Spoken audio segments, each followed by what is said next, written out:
Divinity Original Sin 2. Holy shit. This game, I played this on the PC, but it is on the Switch, and a cool thing about the Switch and computer Steam version of the game is it cross-save compatible. You can play it on the PC, and then you can take that save game and continue it on the Switch, and vice versa. That's amazing. I have not tried that out yet. Hopefully, eventually, I will buy the Switch version. But it's weird to me, kind of, to play a game like this type of a game like this, or Dragon Age Origins, or Baldur's Gate 2 and the Throne of Ball, Pillars of Eternity, all those style of games, Fallout 1 and 2, those kind of style of games I feel like would be difficult. It seems like it would be difficult to make them as good without a mouse and keyboard. Like, I don't know. I've got to try it eventually. I've just always stuck with mouse and keyboard for those types of games, and it works so well, it's hard for me to imagine playing it on a console, but eventually I will try that. Okay, so Divinity Original Sin 2, if you are not familiar with this game, it's incredible. Oh my god, what are the ways that this game stands out? Okay, one thing is that literally every bit of dialogue is voice acted, and it's voice acted just perfectly, flawless, even down to like all the animals you can talk to, because you can unlock an ability to animal speak or whatever if you choose to, and you talk to like the dogs, the rats, the squirrels, literally all the animals you can talk to. They're all fully voice acted, and they're voice acted so well. Oh my god. In the first town, there's this little dog that you talk to, and you explore this whole sad, tragic story with it, and oh my god, it is one of the most heart-wrenching things ever. Oh man, even just thinking about it right now, what a game. Oh, and the depth of the combat here is incredible. If you have or have not played any of these games that are like this, that kind of Baldur's Gate and Fallout 1 and 2 kind of started back in the day, I guess. They are very heavily built on Dungeons and Dragons type model of rules, of stats and dice rolls, but it's all integrated behind the scenes seamlessly in a way, under the hood. And it's incredible. And one of the things that this game does so well that's a carryover from that whole idea of a D&D campaign that you'd be playing with your friends is the freedom that you have in this game. Oh my god. And it rewards you for thinking about it. Like, if you're playing this game and you're thinking about it from a perspective of a video game, what you would expect to be able to do and how you're supposed to play a video game, you're going to miss out on so much. I promise you, come into this game thinking about it the way that you would if it were a D&D campaign, and the kind of freedoms you would have and the way you would be able to think outside the box. You can do that in this game.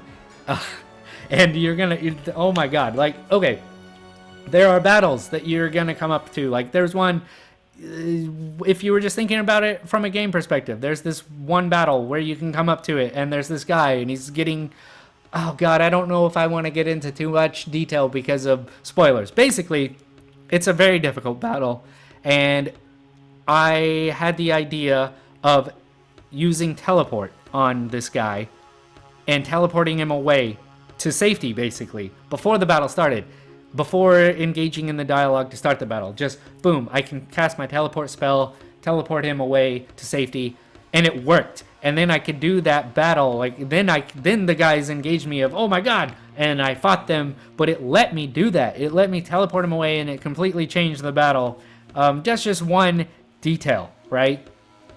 And you're supposed to be able to do that. That's not like you exploiting something, you figuring out a way to like glitch out the game or break it. No, that's how this game is designed. And it's like that literally everywhere. You can be creative about how to approach all these different challenges, and it's designed with that in mind. You can bring over enemies and have them fight others of your enemies if you want to. Like all the townspeople. Like, you could literally kill, I think, any character in the game if you want to, and it'll completely change the whole story arc, and you'll be able to explore these different stories with all these characters, depending on what you decide to do with them or don't decide to do with them, or if you kill them off or not.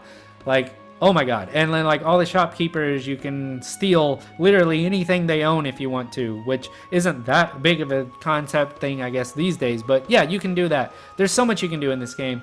It's amazing. This is one of those kinds of games. I've put, oh god, I think maybe close to 200 hours into this game at this point. And it's one of those kinds of games where I feel so immersed in the world, and I enjoy exploring every single inch of the game, finding every little character. It never feels tedious, never feels like a chore. It feels like a natural thing that I want to do, of getting all of the dialogue, exploring every little hidden crevice, whatever. Every bit of text and lore is amazing. It's so deep.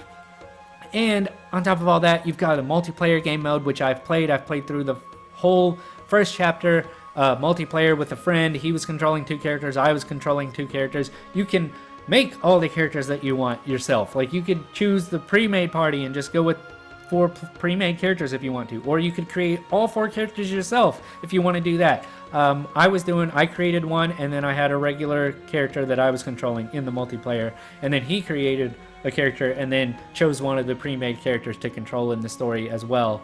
So you can do it. There's just so much freedom. And there's a whole Dungeon Master component to the game where they literally set up a whole game mode for you to use in your actual D&D tabletop campaigns, to where you can use this game as, you know, to display what's going on in your world and how to run all the combat and everything. It's an incredible game, incredibly deep game. It deserves so much. It's such an amazing game. Absolute S tier game.